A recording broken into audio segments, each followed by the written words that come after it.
first three sets of picks.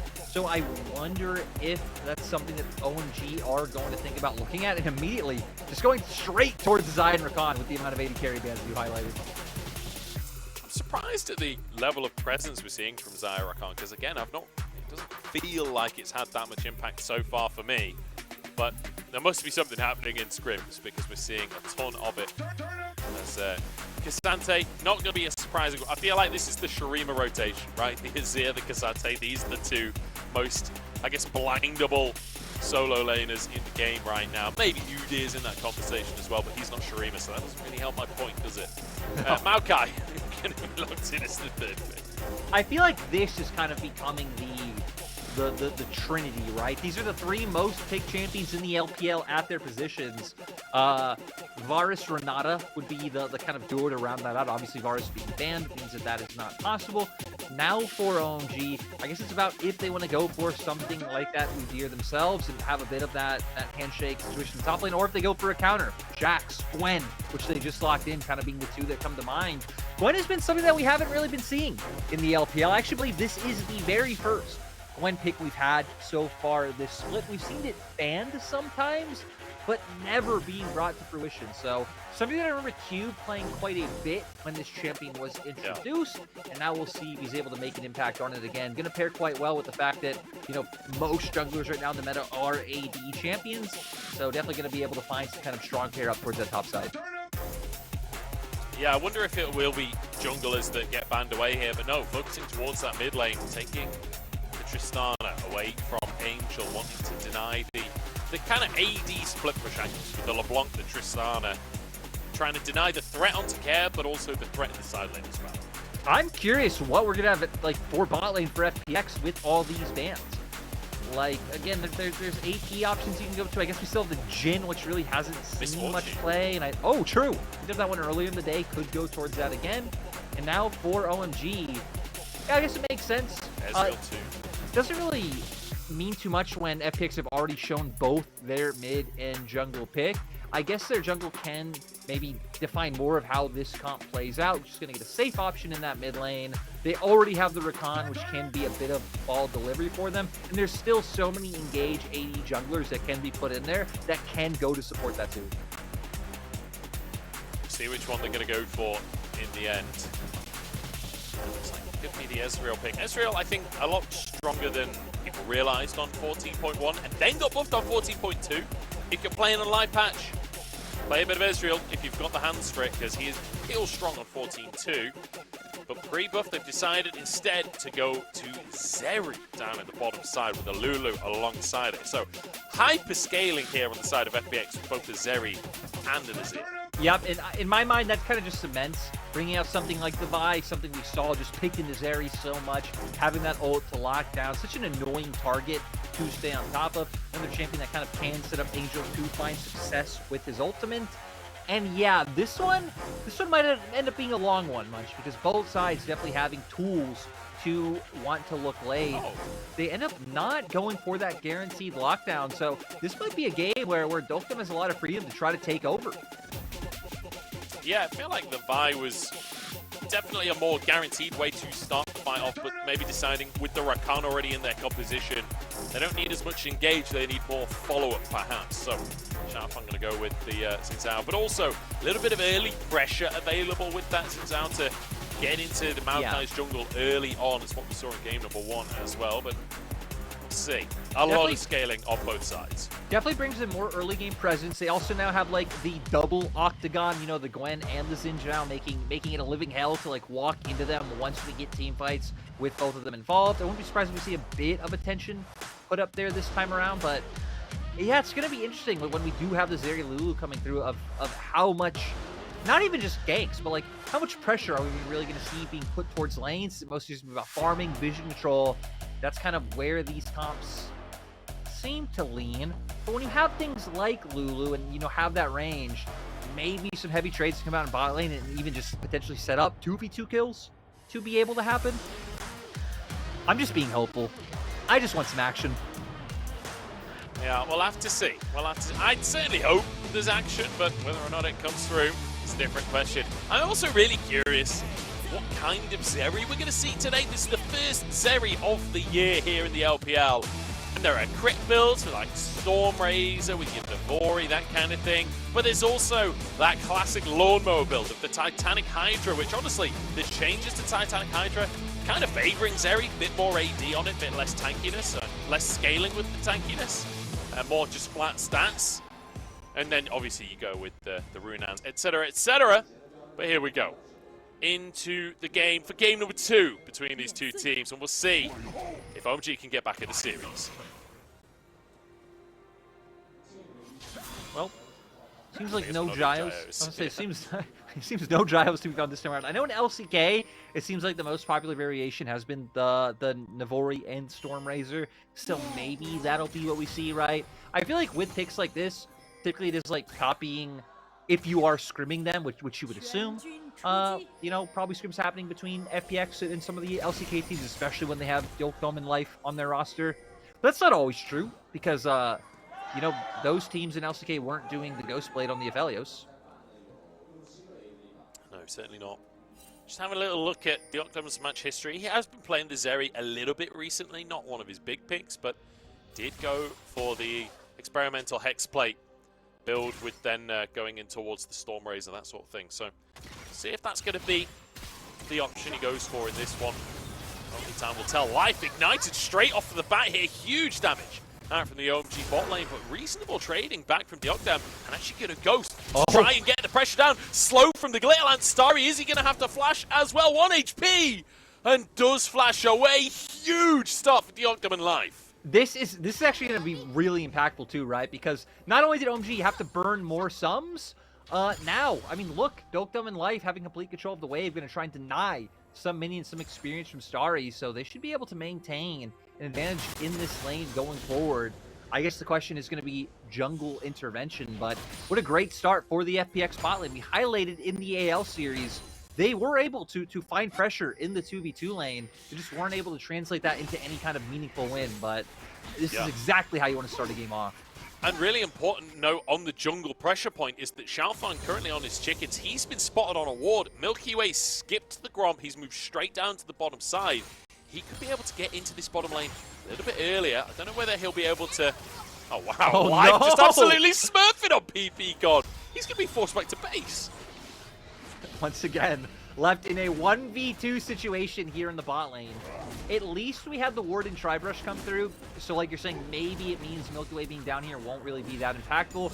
You can see XiaoFang as well now doing his Gromp, bringing him a little bit closer to bot lane, and man, Deokdam and Life just aren't stopping, as they shouldn't. Lyric, Starry has 0 CS to 16. 0. And if MilkyWay puts some pressure here and the wave crashes, with Starry not being able to participate, that's absolute disaster for the side of OMG. MilkyWay forces the flash out from XiaoFang. That is 3 flashes blown in 3 minutes. MilkyWay now going to try to get a blue buff. Starry can't be a part of the play because he's got to catch this massive wave underneath the tower. Blue buff taken. Advantages acquired for FPX. Yeah, and it's really nice to see because, oh my god, they're still going. He's not going to be allowed to get his wolves either, potentially. I love that they end up kind of transferring this advantage to their jungler as well with getting that buff. Now it means, right, two avenues of the FPX comp going to be ahead. Maybe it would have been a bit more impactful had they been able to zone Starry up the wave. But with XiaoFang being around, I think that would have been incredibly hard. Certainly would have been. Now, Starry did manage to get about 10 CS in that stacked up triple wave in the end. So, you know, not as far behind as it looked initially, but still like 10 CS down this early on in the game is a really tough start to work with. When you consider a CS is worth, you know, maybe 18 to 20 gold this early on, that's like a 200 gold advantage for the side of Deokdam just on CS alone. Huge lead for FPX to begin with. That timing working out, but Life now going to sweep. I like the patience coming out from MilkyWay. They're going to have to be incredibly careful here, but it looks like he already has the angle. He even has flash up. He can just guarantee a route to come through. Starry doesn't cleanse. They have to go for Ppgod, right? Starry has the cleanse available, knocked back, and will get under the tower, but no! Taken down anyway. Deokdam, not only with a CS lead, but with a kill as well. And look at this wave. I'm pretty sure they can freeze that. Going for the recall. God, this is going to be so hard for OMG. What a tragic start to come through. Now, not an explosive, like, crazy 5v5 level 1, but this has just been, like, slow, brutal torture coming through for a rookie player, right? Starry being brought up from the LPL. Not even the best time. I think on top of that as well, Lyric, when you consider the extra factors of the lane that you're losing to is one of the best scaling AD carries in the game. And on top of that, this is the pick they went to when you banned 5 AD carries. This is what you forced them onto, and it's going this badly. It's an absolute disaster. And, like, the most egregious part, right, is it didn't even matter that the, like, millions of nerfs came through. Zeri always stood as, like, the late-game raid boss. The amount of damage you have, the amount of, like, mobility you have, especially making it so hard to lock you down. Already getting tier 2 boots is Care. We do have level 6s, has the Emperor's Divide. Oh, pushes him straight towards MilkyWay, who knocks him straight back over the wall. The flash shockwave, though, and MilkyWay suddenly turned on Angel with an opportunity, and XiaoFang here to finish the job off. They just need a little bit more damage for the blast go. No! Angel just eats it. Yeah, Care being hesitant on walking up to hit Angel. I guess just the threat of XiaoFang turning onto him. Maybe a little bit more could have been done there, but with no prio in top lane for Xioalaohu, I guess it makes sense. Play goes awry. Nice job by OMG to find an avenue back into the game. Is going to lead them to getting these grubs. And hell, you hit on it last game with the Gnar. Going another champion who's just going to love being able to whittle down those turrets. Yeah. And, you know, OMG going to be, you know, their name is literally, oh my god, they're going to be thanking God that Angel's got a kill here, that they've got that Gwen matchup in the top side, because they needed a lifeline in this one. Angel, great quick thinking on the shockwave here, just to be able to equalize things. Yeah, I mean, damage now not there for the side of FPX Care, not having the abilities, and the consistent DPS coming from XiaoFang. Conqueror stacked up, sadly. Almost gets away, but isn't going to be able to in the end. He's literally in the auto attack animation. Checking in on the bottom side, it's a 30 CS lead almost in favor of Deokdam on top of that kill. He's already got his boots. He's feeling pretty good about the way that this game is going. I feel like the way that this early game has happened has really changed things up in the way that you have to look at this game as a whole, right? Because we came in saying, you know, a lot of scaling, a lot of late game, blah, blah, blah, but now, with MilkyWay being so aggressive on this Maokai, setting up Deokdam earlier, I feel like FPX can be much more aggressive with the way that they play the map. 100%, right? We've already seen it, not even just in terms of kills, but like even Care feeling safe enough to go and reset enemy jungle, get vision down, maintain that presence, and then that'll set up for more roams from Deokdam in life to help MilkyWay. Really just make XiaoFang's life hard and help. Right now, life just doing that to Ppgod in general. They don't even need to help right now with the Drake. They can just zone off this 2v2 and deny even more CS. This is brutal. This is absolutely brutal. Starry not getting a look in this lane. And now, I mean, there's another wave crash, but there's a follow-up wave that's about to arrive. The resets come out from Starry. This wave will be basically one-shot by Deokdam, using the dash to then mean that his Qs make it all the way through the wave. And this cannon wave will be denied as well. More plates taken. This might be the most one-sided Zeri lane I've ever seen. It is definitely the most one-sided Zeri lane I've ever seen. And I love that they're still using it to maintain advantages in the jungle. MilkyWay a bit low, but we can see where XiaoFang is on the minimap. Doesn't really seem like he'll be under any threat. I'm especially excited to see Deokdam's next back. And, you know, once he has a bit more components under his belt, I mean, they're really going to start putting pressure on Ppgod and Starry. They're doing this with only tier 2 boots. Yeah, I mean, yeah, this is without items. Yeah, this only the Sticker Greaves. This is just them at a base level doing this kind of massacre to that of Starry and Ppgod. Really, really tough start for OMG. And we'll see what the game plan is to try and get back into things here. Up on the top side, we're basically even in CS. The same for the mid lane. Obviously, Angel getting that one kill earlier on, but it doesn't feel like that really matches up to the disparity on the bottom side right now. OMG, we'll see what the game plan ends up being. Drake, though, goes the way of FPX to start us off. Ooh. Care just flashed the wrong direction. Yeah. Oof. There we go, that's OMG's window match. You know, I feel better about reacting to it, seeing that Care himself is laughing. So, you know what? Yeah. It's fine, but going back to what OMG can look to do now, I think it's hard. Because I feel like if you try to match 3v3 like they're doing now, just trying to cover, there's no way you really ever win, so it would really take an overforce from FPX for you to do anything here. You will buy a bit of time, but, I mean, the damage coming out from the FPX side should just outweigh what OMG are bringing to the table right now. So it's like a XiaoFang, I guess you could try to look top. Another thing would be trying to look for like some kind of tempo play involving Angel. When we're talking about an Orianna versus Zir matchup, I don't really know how that's possible without just outright giving mid waves. Hang on, we're 10 minutes in. They're about to finish off this tower, but now an opportunity. Wild Growth immediately. Ppgod's just gone. Has to escape the play. Now TP coming on through as well. They're desperate to get Deokdam down, and they've done it. The shutdown into XiaoFang's pocket. They would have loved for Starry to get that kill, but at the end of the day, they took the raid boss down, and that's the most important thing. Yeah, I'm surprised the threat. So much put on. Everything being blown on him right away. Not really finding too much value, I feel like, out of some of those abilities. And even Cube, I think, was threatening potentially making his way down. Didn't have TP, so ends up just walking back to lane. And we're going to get a replay of Oh, do we really replay this? Do we really replay this? Oh no. My God, LPL observers have absolutely no chill. Okay, this is the replay we actually wanted. Yeah, so we see everything blown pretty early like the Wild Growth. Sadly, not enough damage there. Nothing comes through. Just nothing left once MilkyWay gets knocked away by XiaoFang's ult to really contribute to helping peel for the Zeri.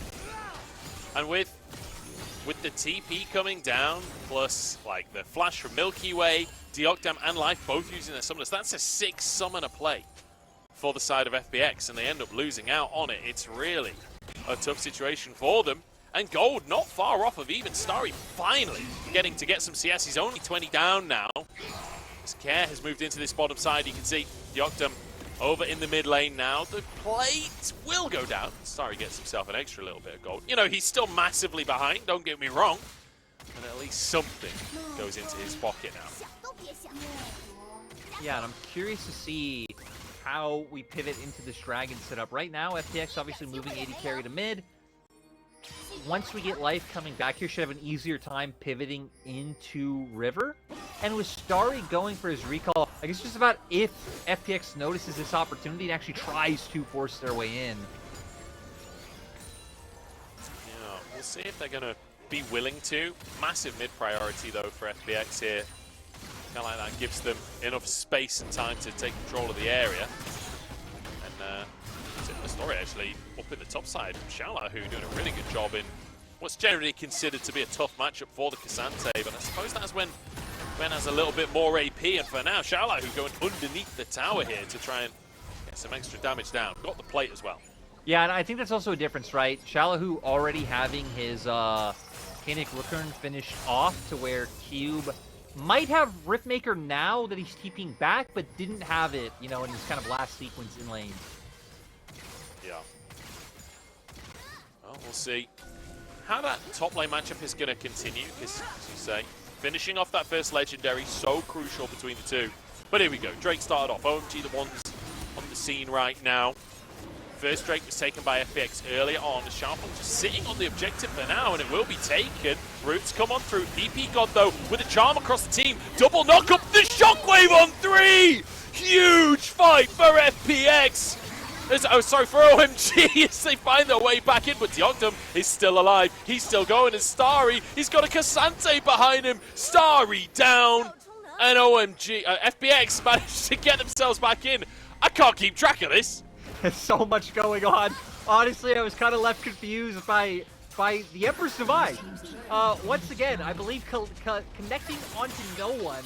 I cannot believe OMG didn't win that fight harder with the shockwave that Angel found, but I mean, Xiaoalaohu did just outright run over. Did allow for Cube to pick up a top lane turret in the meantime. It's going to be answered back here in the bot side. So, after all of this absolute chaos of the game so far, when we take stock of things, it's just 500 gold between the two teams. It's a Drake apiece. It's 3 grubs apiece. It's 1 tower apiece. Somehow, after that ridiculous early game from FPX's bottom lane, we've ended up in a relatively even game state. I can't really believe it, but it's happening, and I will say, this Orianna game from Angel so far, fantastic. Yeah, we see a very good turn on the Ppgod. Completely makes sense. Once again, Emperor's Divide. KR just not having a great game, but there it is. The shockwave you hit. I believe FPX just, you know, the ball getting lost in the chaos. But the difference maker in the rest of this fight really being Deokdam having that extra damage. He already finished off his first item in the Hexblade at that point. And then Xioalaohu made his way down. So they even just had numbers to begin with. I guess to end with. Yeah. And my brain just broke midway through that fight because it was like FPX were fighting from the wrong side of the map. They kind of got corralled into OMG's jungle and then had to fight their way back out. Deokdam fighting basically from blue buff. Blue team's turret has And now destroyed. we kind of return to the status quo a little bit here. KR trying to get some pressure in this side lane. And now with a second turret taken for FPX in that mid lane, certainly opens up the map a little bit more. KR going to look to try and find another one as his team sets off on the Herald. Now again, just playing around their strength. Finally, Starry has managed to get an item completed. Cracked the Slayer now picked up, but still, Deokdam on his way towards his second. I also just love experimental Hexblade on Zeri specifically. It just seems like it synergizes so well with their ultimate, getting more movement speed, being able to stay, you know, kind of slippery, not let enemies get on top of you, and the attack speed. Yeah, you may have overstayed your welcome a little bit here, but no, MilkyWay's in the area. Will be dissuaded in the end. Yeah, the big thing is if you look at the minimap where Starry is, because Deokdam had started moving from mid, and they're like, okay, well, we don't know how fast he'll be here.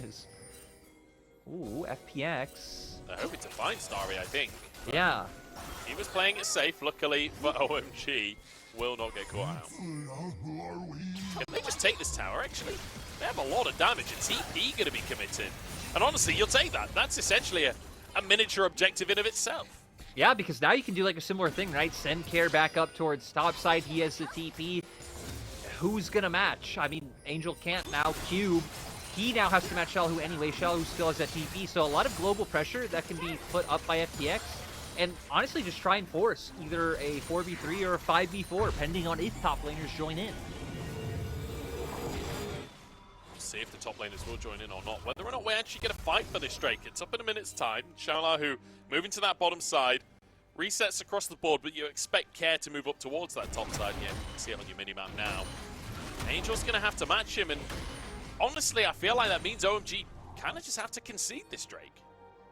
I mean, it either means them conceding the Drake, right, or as Angel, you finish pushing this in, you go the reset, you just go straight to Dragon, and you concede top lane turret, and you say, hey, you know, you get a little bit more gold injected into it's fine. We'll see which one they decide to go for. Another option would be if they can set some kind of like trap play before the Dragon happens. It doesn't look like they're going to do that, because that would usually entail either having XiaoFang up with Angel right now to find a kill, or maybe if they lean down to put some pressure on the Cassante. But in the end, looks like they're just going to kind of be in a similar position, catching waves in all 3 lanes. Yep, looks like that's the game plan for now. And as you were mentioning before, the experimental Hexblade on the Zeri is so good, getting the attack speed when you use your ultimate. It's like her and Nocturne, basically the 2 big Hexblade users right now that I've seen at the very least. I'm trying to think of like who else could be big users. Like if it was Crit, I'd say Sivir, but it's not Crit.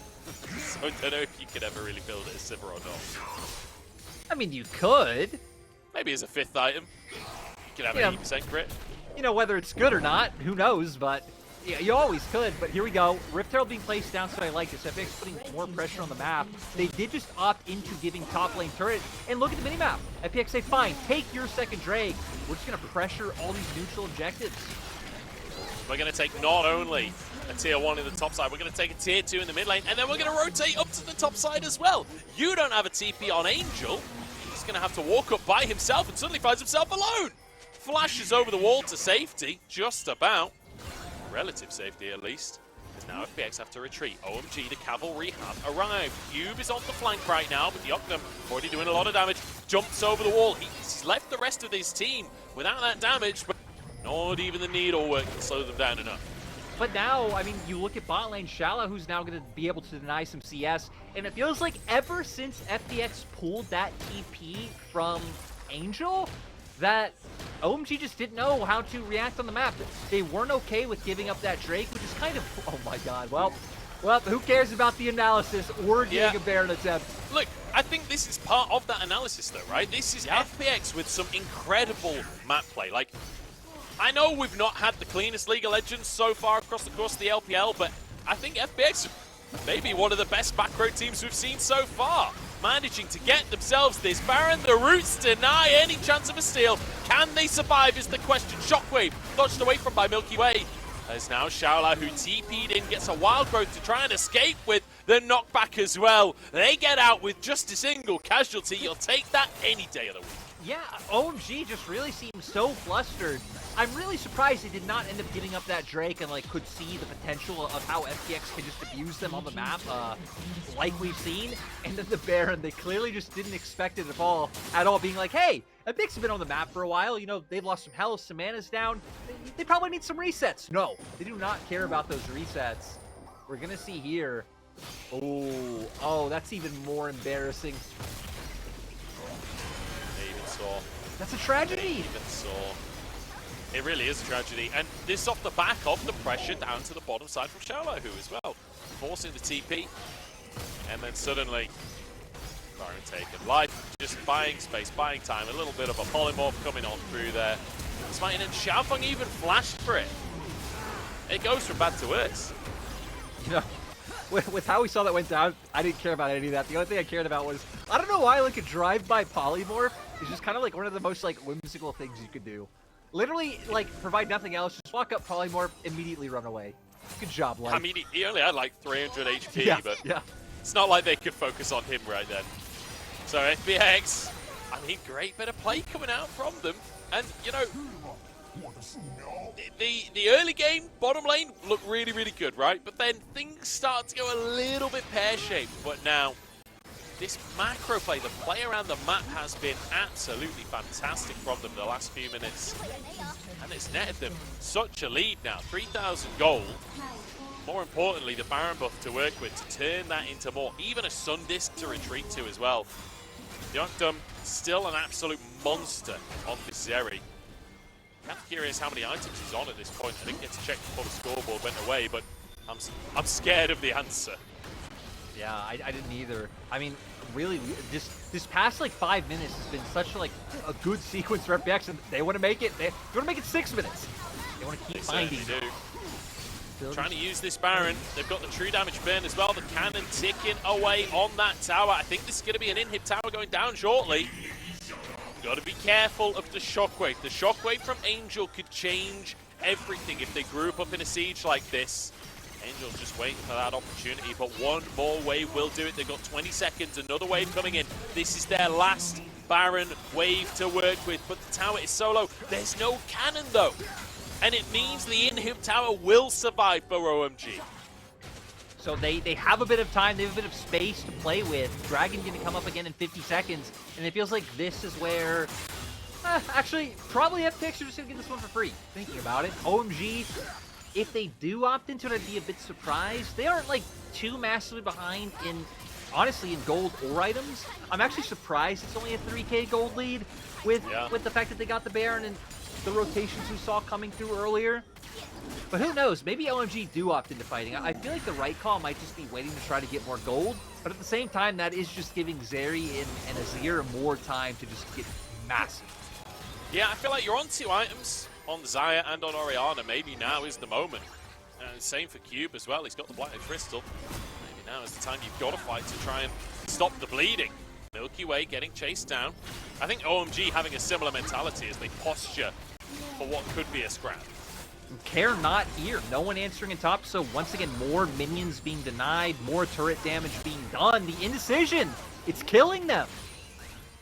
Cube maybe going to look for an all-in onto Care here, but he just dashes away over the wall. Beautifully done on the Azir. Not only do they get the tier 2 tower, they're going to get the dragon as well. They get their cake and they eat it too. FPX, they are running OMG around the map like headless chickens. It is something else. OMG just really being so slow to react, which is kind of surprising, right? Because when we've looked at like most interviews of teams Ppgod has been on, he's actually gotten a lot of praise from his teammates in terms of like what he brings to the table and how vocal he is. And like a lot of people have said he has a good mind for the game, but so far in these two series from OMG, we're not really seeing any decisiveness, which is even crazier when you think about like, right, we think about Ppgod as like the go-in guy, the hey, I'm going to engage, I play engaged champions, I played with Sam D, ha ha ha, I'm super cool, but that's not happening much. Is it because there's no Sam D? Well, I feel like he's had that reputation on teams sans Without Sam D, Sam D. so I'm not sure it's Sam D's fault. I feel like poor Sam D catching strays here. I miss His him. influence needed desperately here, apparently. Poor Starry, already. It's only his second series and Lyric wants him replaced. Disaster. It's not him. Like, you could literally replace anybody with... Actually, no, not with Sam D, with Y4. Even Ruler's not safe when it comes to Sam D or Y4. Anyone who's played on that Victory 5 roster, they get any team they want, in my mind. For anyone that doesn't know as well, Y4 was the original to bring out the finger guns pose in the player portrait pictures. And not only did Sam D replace him in that V5 roster, he also stole the finger guns pose from him. It was the most brutal betrayal of any player I've ever seen. The most brutal, just like, I've taken your job and now I'm taking your photo pose. I don't know. Yeah, it's not that deep really. I feel like I should write like a novel on just like 2020 Victory 5 lore. Is there a point? I'd Will read anyone buy it? Oh, there we go. Not We to got brag one or anything, reader. but I read. Oh dear. XiaoFang moving forwards. Right, oh, what's the plan here, OMG? What are we going to do? Something's got to give. Something's got to change here, because the way we're playing is not working. I feel like right now, the plan is kind of just walk nearby FPX and watch them take everything they want. I feel like ideally they want this Gwen to get bigger, right? Because even though it's like, okay, you're scared of Zeri, you're scared of the Azir, it's like, okay, Xia and Orianna will bring comparable damage, right? But I feel like the one place where they can really try to outshine is what Gwen can provide in a team fight. Looks like he did just finish off the Crypto Bloom, but Engage comes through. They're in trouble here. XiaoFang knocked back, flashes away. They need Shockwave to try and buy some space here, but I don't know if it's going to be enough. FPX getting on top of everyone, and Starry goes down. Ppgod will be next, but here comes Cube. You said the Gwen can get big, and big she has got, but the polymorph! Life walks away! I can't believe they just got away with that. That looked like the best chance, right? But sadly not able to pull it through. Angel's still alive, and he is full HP with the blue buff. Deokdam gonna have to be careful, but never mind. Angel's the one who has to be careful. Yeah, TP comes out, Angel forced away, but he still keeps his health, keeps himself safe. Half the way through the cooldown on Shockwave is not going to be up in time to contest a Baron. And that is FPX earning themselves an objective here. Fantastic bit of team fighting coming out. The fact that Life walked away on such little HP off of another drive-by polymorph is just beautiful. Yeah, and we see here, just nice engage coming out from FPX. I love that they try to prevent Ppgod from going in. Still manages to find care, but on the back side of the fight, Deokdam is just too huge. We have Xioalaohu right next to him, kind of providing the steal and giving him even more safety. But my God, Munch, when you pointed out Cube's Gwen getting in the fight, this is where I thought it was over. Yeah. So much initially, and then Life Polymorph. barely alive, polymorphs the Gwen and walks away. Deokdam surviving as well. And I will say, Angel's Shockwave was like a pixel above Deokdam and a pixel below Care. It only hit one target, but it was a whisper away from hitting 3. And somehow, even though Deokdam was firing the entire time, Q still did more damage. The Gwen is very much online, and that's scary for FPX. I agree, especially now that the Crypto Bloom's picked up, and like, if you can get an extended fight, keep running them down and actually pick up, you know, the healing that it provides that's dropped, I mean, that could just be a team fight where OMG come back. That is massive copium I'm selling right there, but at the same time, it's possible. There's a world, there's a universe where it happens. It certainly is. I just want to let you know, it is Crypt Bloom. It's not sponsored by. Oh, it's not. By Ethereum. I always It's not thought sponsored by I always Bitcoin. thought there was an O there, and I thought it was so strange that Riot named it that. Yeah, Thank no, it's as in like a flower on someone's grave, hence the healing after a kill, you know, like Crypt Bloom. Yeah. It's kind of a meme name, the Crypto Bloom, but yeah, I wasn't sure if you were memeing at this point since you said it about 7 times. It's funnier that way anyway. I agree with that. I absolutely agree with But that. sadly, what's not funny is the state of affairs for OMG. Our only hope on this Gwen with an item with a mean name. Can they get it done? Or is this Zeri just going to keep murdering everyone? Because now 3 items done. Yeah, let's see. The root's going to come on through. This already feels pretty doomed for OMG. They're just getting railed here. Xioalaohu walks away. Low HP bars. Deokdam going to get some chain lightning on the go. It's one apiece here, but the Nexus Tower is starting to get hammered away on. The zaps coming on through. 1-for-1 and Ppgod down. Maybe FPX can be pushed away here. OMG stepping forward to try and contest once again. But it's so difficult to move in. They don't have the charm available from Ppgod. The knockup comes on through, but Xioalaohu pushes him away. Ppgod low on HP himself. Starry's going to go down, and that's going to be game. Beautiful stuff. There's a double kill for Xioalaohu. He does go down, but he gets a Nexus for his efforts. What a strange game. Like, going all the way back to early game where it's like, all right, we now have this Zeri Lulu that's level 3, like 30 CS up when the Xia had none. We have Care on the winning team despite the fact that I don't know, did he land in Emperor's Divide in that game? Yeah, the one he kind of he did a bit of damage to Starry with it. Yeah, but like, point is, this game was very odd.